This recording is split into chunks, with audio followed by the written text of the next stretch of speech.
Life's Still Unfair hit Hulu on April 10th, and within hours, the Malcolm in the Middle subreddit was already filling up with posts about it, which tells you something about how much anticipation had been building around this thing. Malcolm in the Middle ran for 7 seasons and built the kind of fan loyalty that does not really fade. So when a 4-episode miniseries finally dropped after 2 decades of people asking for it, the reaction was immediate and it was loud. We all went in genuinely excited. However, most of those same fans came out of it with a list of complaints that kept showing up over and over in comment sections and threads. So let's go over everything wrong with the Malcolm in the Middle reboot. Life is unfair.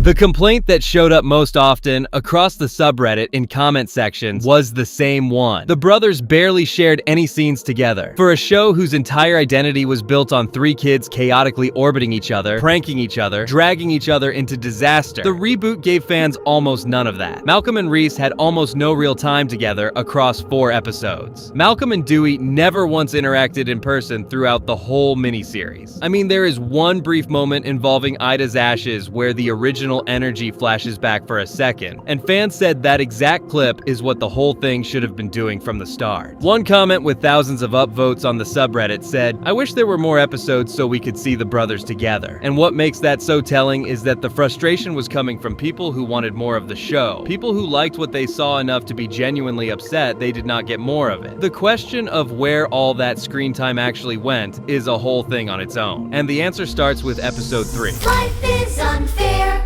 Episode 3 is the one that got the harshest response from fans by a clear margin, and the reason comes down to one creative decision. Hal takes some kind of drug from Richie, locks himself in a room, and the majority of the episode is him hallucinating a therapist version of himself while working through an existential crisis about his kids growing up. People on the subreddit were posting in real time saying they were skipping through it or not even watching the 4th episode because of it. Multiple comments called it the weakest of the 4 episodes by a significant gap, with one person describing it as genuinely painful to sit through, and another calling it more like a weird art project than a Malcolm episode. The bones of the idea had some potential since Hal's whole arc in the reboot is about losing his sense of purpose after the kids left. And there is a cake metaphor near the end where he figures out he can give people happiness without losing any of himself, which some fans found genuinely touching. But the execution lost most of the audience before it got there. When the total runtime of the whole miniseries is 2 hours,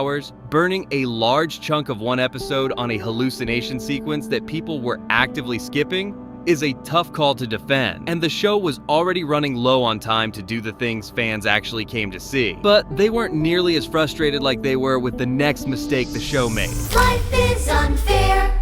The Dewey, or as fans are calling him now, Newy situation, generated some of the most consistently frustrated responses about the reboot. Eric Pearce Sullivan, the original Dewey, chose not to return, so the writers brought in a new actor for the role. I already covered that in my in-depth video, and most fans were willing to work with that. But the new actor spent most of the 4 episodes appearing on a video call from France, seemingly rotating through a series of girlfriends whose names he could not remember. The community's reaction was fast and pretty much the same.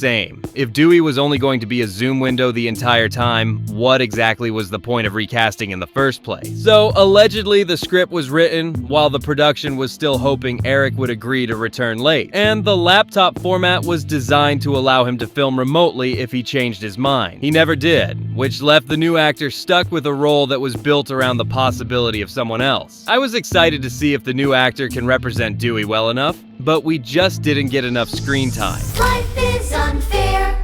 Now, I'm just gonna touch up on this topic briefly. There's a huge chunk of people calling the reboot woke and how it's just another Hollywood propaganda. It's mostly comments about the new kid Kelly because they are a non-binary character, and Stevie who now has a husband even though he liked girls in the original show. I don't want to get into this, I mean to each their own, but I didn't mind it that much. I actually like Kelly, I think the character was well written and the actor was great as well. But let me know down below what you think about this. Life is unfair.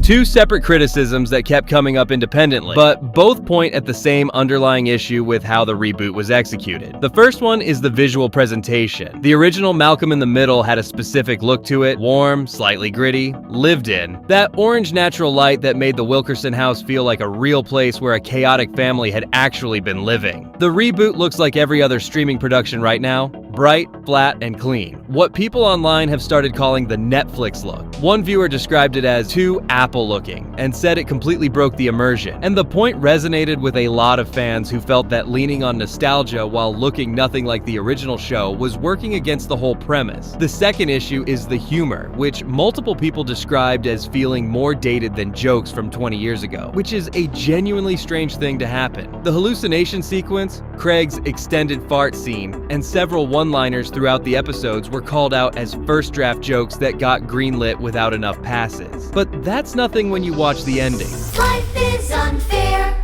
The final episode has real moments in it, and fans were quick to acknowledge them. The tribute video to Hal, the Claibornes showing up, Kitty and Abe still going at each other, Craig being exactly the same weirdo he always was. All of that landed well. The Malcolm and Lois conversation was widely called the best scene in the entire miniseries. The moment where Malcolm admits the pressure she built around him was too heavy to carry, and she tells him she is proud of who he became. And that one hit genuinely hard for people who grew up watching the original finale. But the actual ending of the whole thing left fans feeling unresolved. Malcolm proposes to Tristan, she says no, and then a bag of glitter falls on Hal with CGI that people noticed looked weird as hell. And then everyone just starts bickering again. Multiple threads pointed out that several major storylines, Lois's dementia, Leah's entire arc, Kelly and Reese, were set up across 4 episodes and then left completely open. The community thinks that the whole thing felt less like a completed story and more like the pilot of a season that never got greenlit. And after waiting 20 years for this show to come back, landing on a cliffhanger was a tough place to leave the audience. Will we get a new season? A Leah spinoff? Who knows? We'll just have to wait and see, but it definitely didn't look like an end. Life is unfair.